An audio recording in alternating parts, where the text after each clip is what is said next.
Take our lead, let's help you make your mark. Our goal is your satisfaction. Let us show you the way. 1.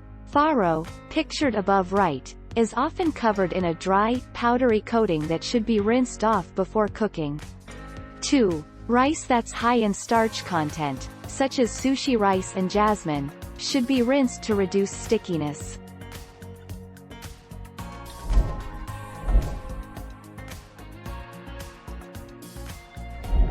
Let's help you make your mark. The winner. While both provide excellent sources of fiber and protein, farro tops the charts and offers almost double the value compared to the same size serving of quinoa.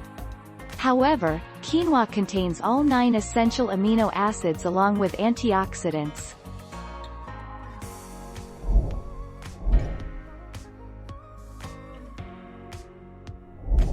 Make your mark, take our lead. When cooked, farro doesn't expand as much as some more familiar grains like rice or barley. If you would have started with 1 cup of uncooked rice or barley, go with 1 1/2 cups of uncooked farro.